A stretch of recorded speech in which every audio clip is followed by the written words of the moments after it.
اور ایک اور پالیسی کا بھی کل اعلان ہوا، وہ بہت سے لوگوں کو سمجھ ہی نہیں آئی، وہ بھنگ پالیسی تھی۔ حکومت نے ایک بھنگ پالیسی تیار کی ہے جو کیبنٹ میں پیش کی جا رہی ہے، اور اس پر آج سپریم کورٹ کے اندر بات ہوئی، اور سپریم کورٹ نے بھی کہا کہ بھنگ بڑی اچھی چیز ہوتی ہے، بھنگ جو ہے وہ بڑی دنیا بھر کی ادویات میں استعمال ہوتی ہے، تو یعنی انڈوز کر دیا۔ وفاقی وزیر اطلاعات فواد چودھری نے جو کل دو تین بونگیاں ماری، انہوں نے ایک تو یہ کہا کہ ادویات کی قیمتوں میں اضافے کے خلاف فضول قسم کی مہم ہوتی ہے کہ جی قیمت میں اضافہ ہو گیا، اور اگر 3 روپے قیمت ہے تو 7 روپے ہوگی تو کیا ہوگا، اس سے کون سا قیامت آ جاتی ہے۔ تو بہت سے لوگ کہہ رہے ہیں کہ اگر آپ بھی حکومت میں نہ رہے تو کون سا قیامت آ جائے گی۔ ذرا فواد چودھری صاحب کی بھی اس پہ بات کریں گے، خبر لیں گے، اور جو ٹاپ سٹوری ہے وہ میں نے آپ کو بتا دی کہ شہباز گل صاحب کی وہ ہو گئی، وہ کہتے ہیں نا عزت ہو گئی۔ اب میں نہیں کہتا کہ فلاں والی ہو گئی، اللہ بے پہ فلاں ہو گئی، لیکن ہو گئی۔ یعنی ایک کسی تقریب میں بندہ چیف گیسٹ ہو اور وہاں پہ خواتین اپنی ڈگریاں لے رہی ہوں، اور ایک ایسوسیٹ پروفیسر پولیٹیکل سائنس سمن آباد کالج کی ڈاکٹر فوزیہ، وہ بجائے ڈگریاں لینے کے اچانک ٹویٹ کر کے ہلچل مچا دیں، اور انہوں نے کہا کہ جناب میں تو ڈگری نہیں لوں گی ان سے، یہ تو اس قابل ہی نہیں ہے، یہ اس تقریب کے مہمان خصوصی بننے کے قابل نہیں تھے، تو ایج عزت۔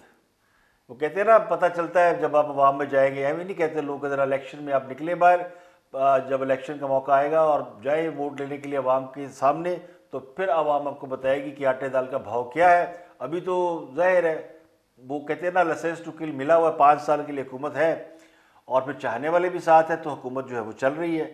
لیکن جب آمنا سامنا ہوگا پبلک کے ساتھ تو پھر کیا ہوگا؟ تو یہ اس بات سے بڑا یعنی شہباز گل کی ہوئی ہے عزت، یعنی وہ کہتے ہیں نا ویسے عزت تو نہیں، بےزتی والی گل ہے، لیکن وہ شہباز گل ہی کیا جو بے عزت ہو جائے وہ محسوس کرے۔ انہوں نے کہا نہیں نہیں، یہ تو جمہوریت ہے، یہ اظہار رائے کی آزادی ہے، ان کا حق ہے کہ انہوں نے جناب ڈگری نہیں لی، ساتھ ہی انہوں نے اپنی وہ جو ان کی عادت ہے کہ لچ فرائی کرنا انہوں نے کر دیا۔ وہ یہ تو خواجہ سعد رفیع کی رشتہ دار ہے، اب وہ بیچاری خاتون خواجہ سعد رفیع کی رشتہ دار ہے یا نہیں ہے، اور ان کو اسی وقت الہام ہو گیا جب ڈگری نہ لینے کا ٹویٹ آیا تو فوراً ان کو وحی نازل ہوئی، اللہ معاف کرے وحی کی بجائے کچھ اور کہہ دیتا ہوں کہ ان کو فوراً نزول ہوا، کوئی چیز ان کے دماغ میں کسی جن نے پری نے آ کے، یا وہ جو بنی گالا کے جنات ہیں انہوں نے آ کے کہا کہ یہ خواجہ سعد رفیع کی رشتہ دار ہے، تو وہی انہوں نے اناؤنس کر دیا یہ تو جناب خواجہ سعد رفیع کی رشتہ دار ہے، انہوں نے کون سا مجھ سے ڈگری لینی تھی۔ تو لاہور کالج برائے خواتین یونیورسٹی جہاں یہ واقعہ پیش آیا اور شہباز گل کے ساتھ یہ سارا معاملہ ہوا، اگر اس پہ مزید کچھ دیکھنا ہے تو پھر سوشل میڈیا پہ جا کے دیکھ رہے، ایسے ایسے جملے ہیں کہ سبحان اللہ۔ اب میں آپ کو بتاتا ہوں سستی ادویات کے حوالے سے جو فواد چودھری صاحب نے کل 2-3 بونگیاں ماری کہ انہوں نے کہا جی گیس نہیں ملے گی اور لوگوں کو جو سستی گیس کی عادتیں بدلنا ہوں گی، اور شہروں کو سستی گیس دی جا رہی ہے، اور اس کا بوجھ باقی 78% آبادی اٹھا رہی ہے، اور قدرتی گیس ہر سال 9% کم ہو رہی ہے، چند سال میں گیس ہی نہیں رہے گی۔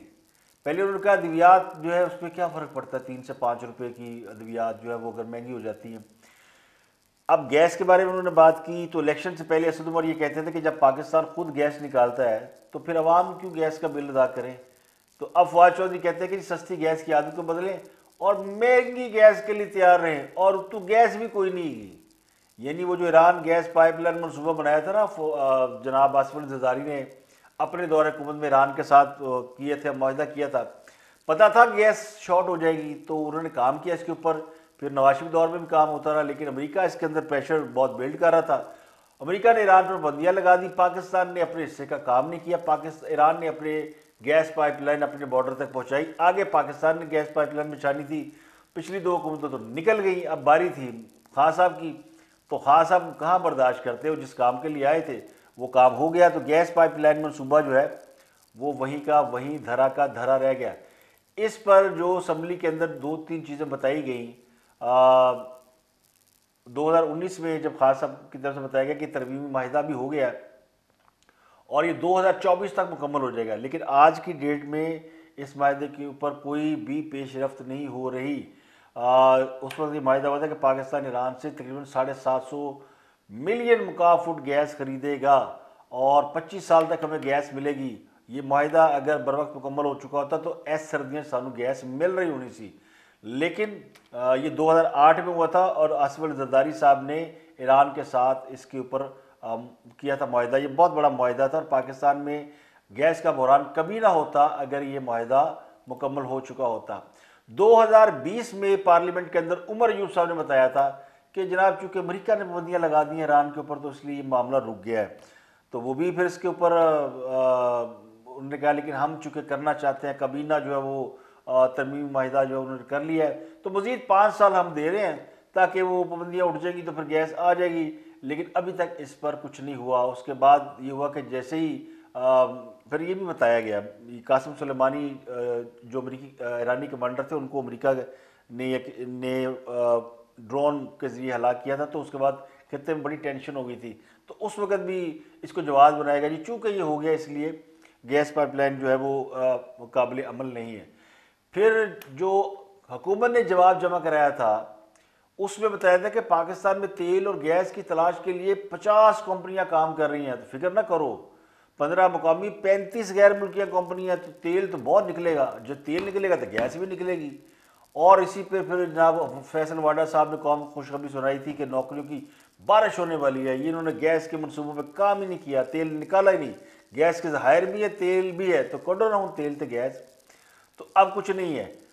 اس وقت بتایا گیا تھا کہ گہرے سمندر میں 2020 میں پارلیمنٹ کے اندر بتایا گیا, سینٹ کے اجلاس میں بتایا گیا تھا کہ تیل اور گیس کی تلاش کے 12 بلاکس ہیں اور ان بلاکس کو سیکورٹی کلیئرنس کے بعد منظور کیا جائے گا اور اس میں سے گیس نکالی جائے گی. تو پھر گیس تو نہیں نکلی, عوام کی گیس نکلی. آج ہمیں یہ بتایا جا رہا ہے کہ جناب گیس کوئی نہیں گی, یعنی جاگتے رہنا ساڈے تے نہ رہنا. ویسے تو ہمیں پہلے سے پتہ ہے کہ آپ پہ نہیں رہنا. تو یہ فواد چودھری صاحب کا جو گیس کا والا معاملہ تھا وہ ہے. اب اگر بات کریں ادویات کی قیمتوں کے حوالے سے, وہ بھی آپ کو بتا دیتا ہوں ادویات کی قیمتوں کے حوالے سے کیا کچھ ہو چکا ہے. ادویات کی قیمتوں کے حوالے سے یہ بتا دوں کہ موجودہ حکومت نے اپنے دور حکومت میں 3 سالوں کے اندر ادویات قیمت میں 10 بار اضافہ کیا, 10 ٹائم. اور جو آخری اضافہ کیا تھا اس میں 90,000 میڈیسن کی قیمتیں بڑھائی گئی تھی اور 11% تقریباً قیمتیں بڑھی تھی. اور اس میں جو سب سے اہم بات ہے کہ جو انسولین ہوتی ہے نا, انسولین, وہ جو 500-600 کی 400 کی ملتی تھی وہ 1000 روپے سے اوپر چلی گئی. تو انسولین لگانے والے بیچارے بھی جو ہے وہ پھر ظاہر ہے وہ افورڈ نہیں کر سکتے. اب یہ جو بتاتا ہوں اس میں جو 2000 یہ جو لاسٹ اضافہ ہوا تھا میں آپ کو بتاتا ہوں, ان کی ویب سائٹ پہ موجود ہے کہ حکومت نے ادویات ساز کمپنیوں کو جو از خود قیمت بڑھانے کی اجازت دے دی تھی. ڈرگ ریگولیٹری اتھارٹی کے پاس تقریباً 90,000 ادویات رجسٹر ہیں اور انہوں نے کنزیومر پرائس انڈیکس کے مطابق ادویات ساز کمپنیوں کو از خود قیمتیں بڑھانے کی اجازت دی, جس کی وجہ سے یہ قیمتیں بڑھ رہی ہیں. اب اس وقت جو قیمت بڑھی تھی آخری وقت میں وہ انسولین کی قیمت بڑھی تھی 756 سے 806 اور مکسڈ انسولین 696 سے 763 اور یہ کہہ رہے 3 سے 7 روپے بڑھتے ہیں. تو انسولین کی قیمت میں سب سے زیادہ اضافہ ہوا تھا. اس کے بعد اور بڑی چیزیں تھیں, ڈوفلیک ایک سیرپ ہوتا ہے میدے اور آنتوں کے علاج کے لیے, وہ 371 سے 397 کا ہوا.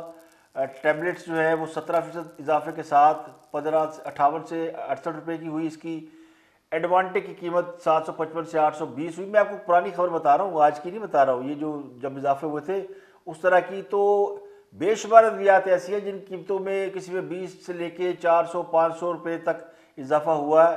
اور ورلڈ بینک کے مطابق کنزیومر پرائز انڈیکس کی شرح 9.4 سے 14.3% ہے اور ادارہ شماریات کے مطابق یہ 11.3% ہے.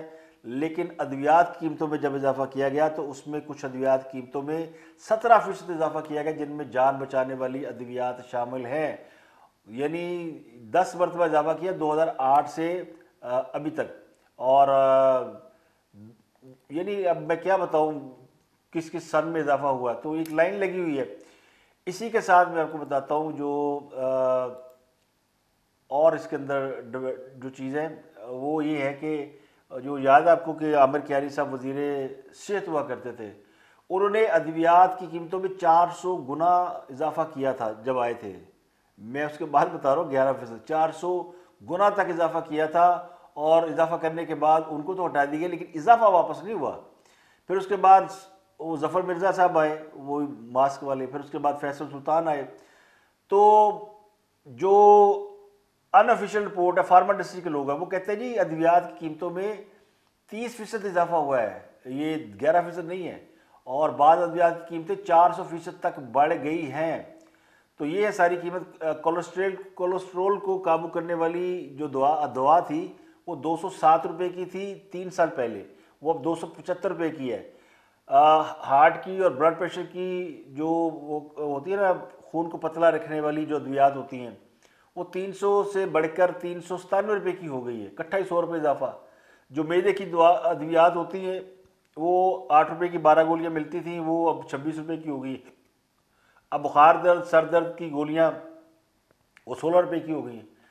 تو یہ ساری چیزیں مہنگی ہوئی ہیں. اور ہمارے وفاد چوہدری صاحب نے فرمایا کہ جناب کی فرق پڑتا ہے، 3 تو 4 روپے 7 روپے فرق پڑتا ہے. تو وفاد چوہدری کو واقعی فرق نہیں پڑتا. جن کی تنہائی لاکھوں میں کروڑوں میں ہو، آمدنی بے تحاشا ہو، ابھی تو حساب کتاب کوئی نہیں ہو رہا، حکومتیں جائیں گی تو اسکینڈل بھی نکل آئیں گے.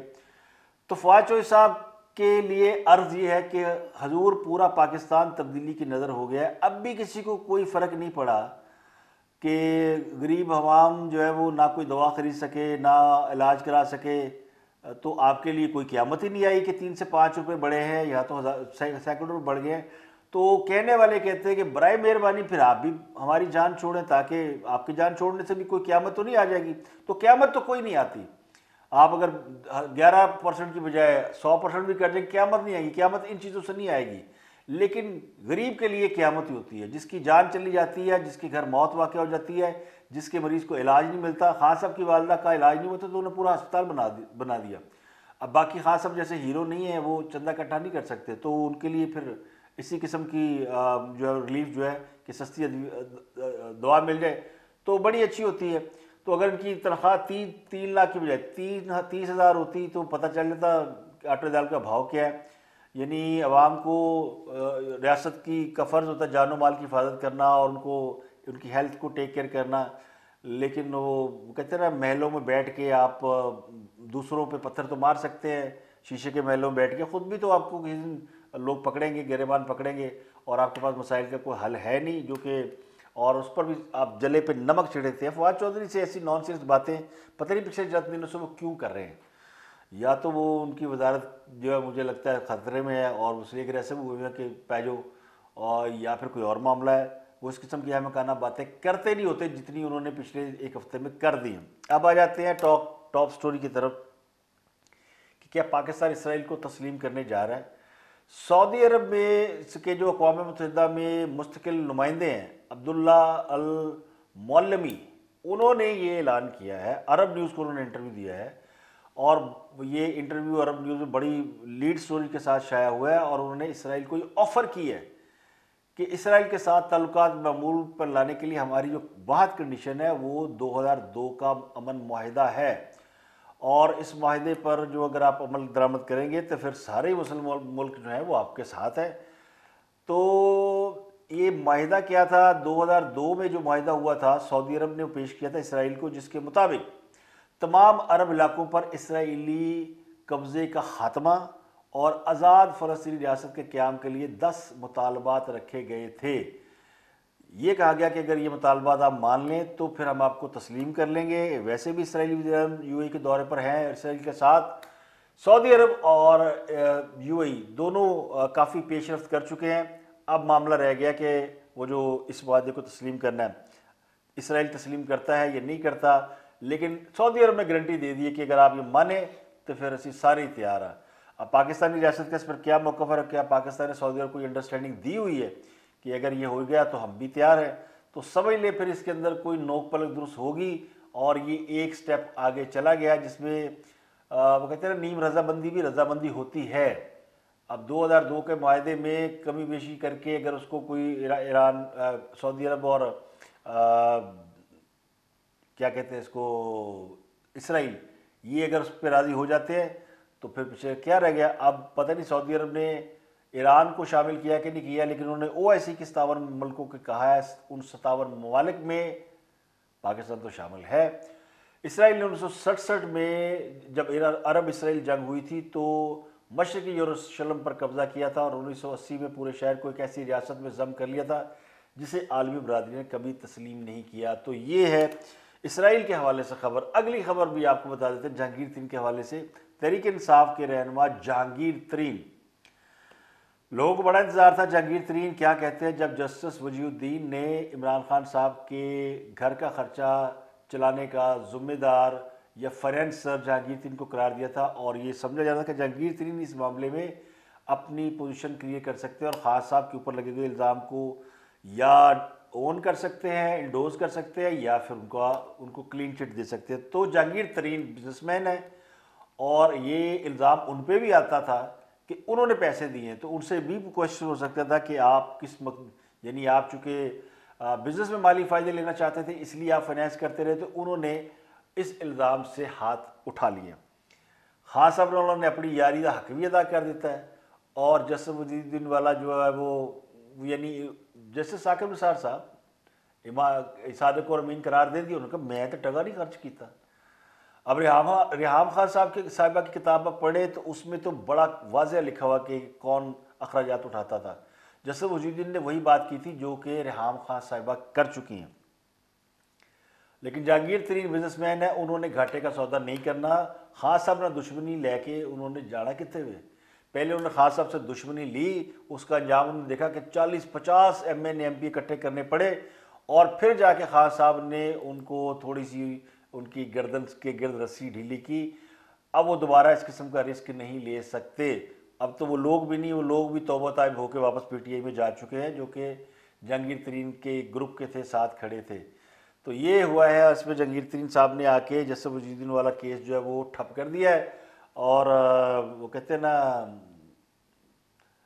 کلین چٹ دے دی ہے، جس طرح جیسے ثاقب نثار صاحب نے دی تھی۔ تو یہ معاملہ اب جسٹس وجیہ الدین صاحب اپنے موقع پہ کھڑے رہے نہ رہے، لیکن چونکہ جن کے اوپر یہ ایلیگیشن تھا تو وہ اس معاملے سے نکل گئے ہیں۔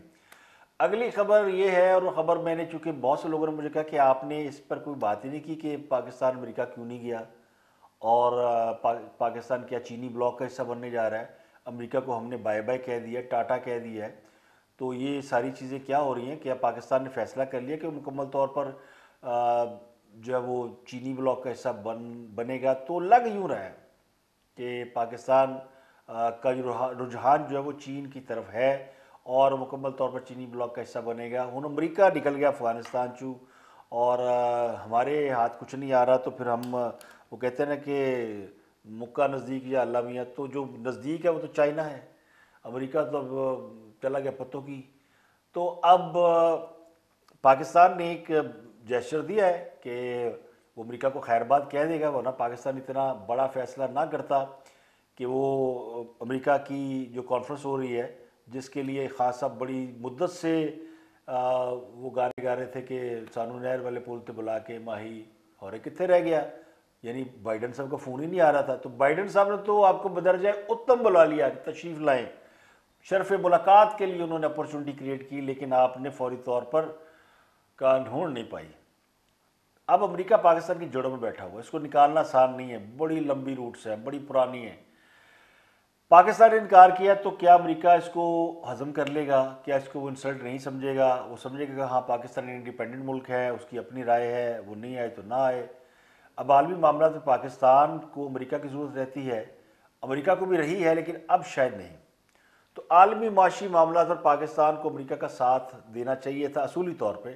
ہم IMF سے قرض لیتے ہیں تو IMF کے ساتھ ہماری ڈیل ہو رہی، تو IMF تو ہے جناب ان کے انڈر، تو IMF ہوا، FATF ہوا، یہ سارے بڑے معاملات ہیں جن کے لیے پاکستان کو امریکہ یا امریکی لابی کی ضرورت پڑتی ہے، پڑ سکتی ہے، پڑے گی۔ یہ سب کچھ جانتے ہوئے بھی ہم نے دریا کو الٹی سمت، یعنی دریا میں ہم الٹی سمت تیر رہے ہیں، اگینسٹ دا ونڈ جا رہے ہیں۔ وہ کہتے ہیں جب ضرورت تھی اس طرف امریکہ کی طرف نہ جائیں تو ہم چلے گئے، اب ضرورت ہے کہ امریکہ کی طرف، یعنی جب ضرورت تھی کہ نہ جائیں ہم چلے گئے، اور اب جب ضرورت ہے کہ جائے تو ہم نہیں جا رہے، ہم کہتے ہیں نہیں جانا ہی نہیں ہے۔ تو کیا پاکستان یہ سمجھتا ہے کہ وہ چین امریکہ کا متبادل ہو سکتا ہے؟ ہو بھی سکتا ہے، اور پاکستان کے تمام مسائل کا حل چین نکال سکتا ہے، نکال بھی سکتا ہے، لیکن اس کے لیے دیکھنا ہوگا پاکستان نے پچھلے 2 3 4 سال میں خان صاحب کی حکومت نے چین کے لیے کیا کیا۔ تو امریکی صدر جو بائیڈن کی جانب سے 110 ممالک کو ورچوئل سمٹ میں مدعو کیا گیا تھا۔ چین میں کسی بڑے مغربی ممالک کے ساتھ انڈیا اور پاکستان بھی شامل تھے۔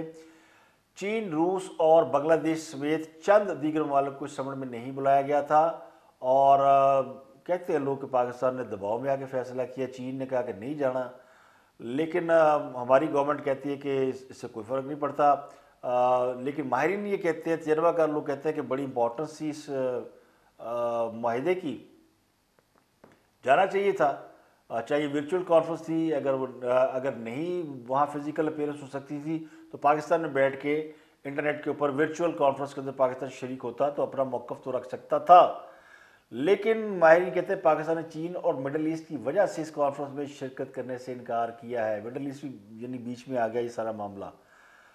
اب چونکہ اس میں جو ایک اور پہلو ہے کہ اس کانفرنس میں تائیوان کو مدعو کیا گیا تھا اور چین کو نہیں کیا گیا تھا، تو تائیوان کو بلانے کا مقصد چین کو نیچا دکھانا تھا، کیونکہ تائیوان کو چین اپنے ملک کا حصہ سمجھتا ہے، چین تائیوان کو کلیم کرتا ہے، اور امریکہ مسلسل تائیوان کو یعنی ان کی سرپرستی کرتا ہے۔ تو سوال یہ کھڑا ہوتا ہے کہ اگر امریکہ جیسی سپر پاور اگر واقعی جمہوریت کے فروغ کے لیے کوئی ڈائیلاگ شروع کرنا چاہتی تھی تو 1.5 2 ارب کی آبادی والے ملک کو اگنور کیوں کیا، اسے شامل کیوں نہیں کیا، اور پھر روس اور ترکی جیسے ملکوں کو بھی نظر انداز کر دیا، اور پھر یعنی ایسا لگا جیسے امریکہ جمہوریت کے نام پر کوئی نیا بلاک بنا رہا ہے، تو پاکستان اس بلاک سے ہٹ گیا۔ پاکستان نے یہ بھی کہا ہم کسی بلاک کا حصہ نہیں بننا چاہتے، تو پاکستان سمجھتا ہے کہ امریکہ بلاک بنا رہا ہے، اور پاکستان جو اس سے ہٹا ہے تو خود کو ہٹا کے اس نے اینٹی امریکہ بلاک میں خود کو رکھ لیا ہے۔ اب یہ درست ہے کہ پچھلے 3 4 سال میں سی پیک کی وجہ سے پاکستان اور چائنا کے درمیان کو بہت سی صورتحال نہیں ہے، بہت سارے فاصلے پیدا ہوئے ہیں۔ سی پیک بننا تھا، گوادر کا منصوبہ، ون بیلٹ ون روڈ، یہ سارے منصوبے چین کے ساتھ ہیں، لیکن اور بڑی انویسٹمنٹ ہے، لیکن پاکستان نے پچھلے 3 سال میں اس کے اوپر کچھ نہیں کیا، اور امریکہ اس منصوبے کا مخالف ہے، انڈیا مخالف ہے۔ اب کیا بھی کچھ نہیں اپنے منصوبے کے لیے، اور چین سے توقع بھی رکھ رہے ہیں، تو چین خوش تو ہو گیا ہے، یعنی موگیمبو خوش تو ہو گیا ہے، لیکن اس کا انجام کیا ہوگا؟ کیا امریکہ اور پاکستان کے درمیان تعلقات رہیں گے؟ اور لگتا یوں ہے کہ پاکستان اور امریکہ کے تعلقات اس وقت کمزور ترین سطح پر جا چکے ہیں، تو اسے بحال کرنا ہوگا، تو بحالی کے لیے پھر آپ کو قربانی دینا پڑے گی چین کے ساتھ تعلقات کی، تو وہ آپ افورڈ نہیں کر رہے، دے نہیں پا رہے، تو اس لیے تھوڑا پیچھے ہٹ کے ہاتھ کھڑے کر دیے۔ تو یہ بہرحال ایک ہے چیز کہ پاکستان نے دیکھا جائے لارجر پرسپیکٹو تو مشکل فیصلہ ہے، لیکن فیصلہ لیا گیا ہے، تو اس فیصلے میں پاکستان کتنی دیر سٹینڈ کرتا ہے یہ بھی دیکھنا ہوگا، چین اس کو اکنالج کرتا ہے کہ نہیں کرتا ہے، یہ سب سے اہم ہے۔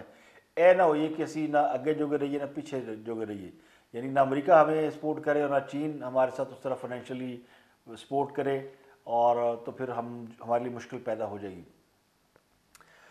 اب آخری خبر آپ کو دے دیں، خبریں تو بہت ہیں لیکن چلیں آخری خبر آپ کو دے دیتے ہیں کہ سپریم کورٹ نے بھنگ اور ہیروئن کی سزا کو الگ الگ کرنے کو خوش عہد قرار دیا، اور یہ کہا کہ بھنگ کئی بیماریوں کا علاج اور انسانی اعصاب کے لیے قوت بخش ہے۔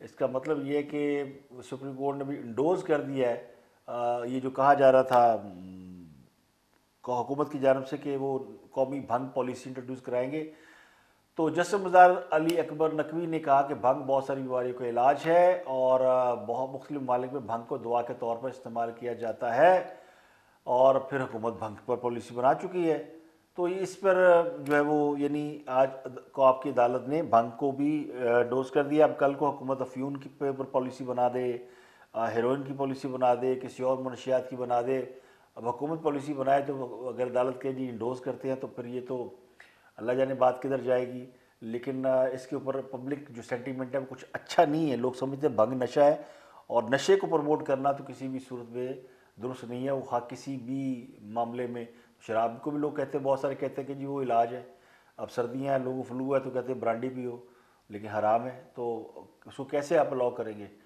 تو آخری خبر آپ کو دیتے ہیں، جو حکومت نے پالیسی جاری کی ہے اسمال میڈیم انٹرپرائزز کے حوالے سے، انٹرپرنور کے حوالے سے، جس میں کہا گیا کہ ملک میں 50 لاکھ سے زائد کاروبار چھوٹے درمیانے درجے کے ہیں اور 35,000 بڑی صنعتیں ہیں. تو لارج سکیل پر صرف پاکستان 5% اور باقی جو ہے وہ چھوٹی جو ہے.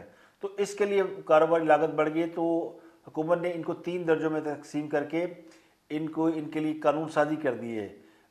کئی شعبوں کو این او سی کی ضرورت نہیں ہے، نہ انسپیکشن ہوگی. تو مینوفیکچرنگ شعبے کو 10 کروڑ سے کم ٹرن اوور کو 2 اب آپ کو کیا سمجھائیے، سارا ایک لمبا سلسلہ ہے. لیکن اصل بات یہ کہ 30,000 نئے کاروباروں کو حکومت 1 کروڑ روپے تک بغیر ضمانت قرضہ دینے کا انہوں نے آفر کر دیا ہے. اور انہوں نے کہا اگر کاروبار میں نقصان ہوا تو حکومت اور کمرشل بینک اس کو افورڈ کریں گے. اور 4,200 ایکڑ اراضی وفاق، پنجاب، بلوچستان اور خیبر پختونخوا میں مختص کی گئی ہے. سندھ مائنس ہے. اب سندھ کو جس طرح سندھ کے ساتھ حکومت کر رہی ہے، ہر منصوبے میں اس کو مائنس کر رہی ہے. ہیلتھ کارڈ میں مائنس کر دیا، اس میں مائنس کر دیا. تو کل کو سندھ کہے گا جی پھر اسی تو پھر یعنی ہمارا کیا رہ گیا، آپ ہمیں مجبور کر رہے ہیں. تو یہ پالیسی جو ہے اس کو نظر ثانی کرنے کی ضرورت ہے. اچھی بات ہے حکومت نے جو انسینٹو دی ہے، کچھ اچھی باتوں پہ ہم کو اوکے کرتے ہیں کہ جی اچھی بات ہے. اگر پبلک کو اس کو فائدہ ہے، آپ کو فائدہ ہے پٹرول سستا ہونے سے تو ویری گڈ. آپ کو فائدہ ہے پٹرول ادویات کی قیمتیں بڑھنے سے تو آپ جانے، آپ کا کام جانے. اور اگر آپ کو حکومت قرض دے رہی ہے، آپ لینا چاہتے ہیں تو آپ کی مرضی ہے. لیکن پچھلے 3 ساڑھے 3 سال میں پاکستان کے حالات جس طریقے سے خراب ہوئے ہیں، اس کے ذمہ دار موجودہ حکومت کو قرار دیا جاتا ہے. اس کی ذمہ داری حکومت نہیں لیتی، لیکن یہ حقیقت ہے. تو یہ چند اچھی اور بری خبریں میں نے آپ کے ساتھ شیئر کر دی. اس خبر کے علاوہ کہ ایک جنگ ابھی جاری ہے پالیٹکس کے اندر کہ کون بنے گا وزیر اعظم، وہ بھی مسلم لیگ نون کی جانب سے، اس پر آپ سے ملاقات ہوگی اگلے ویلاگ میں. اپنا اور گردنوا کے لوگوں کا خیال رکھیے گا.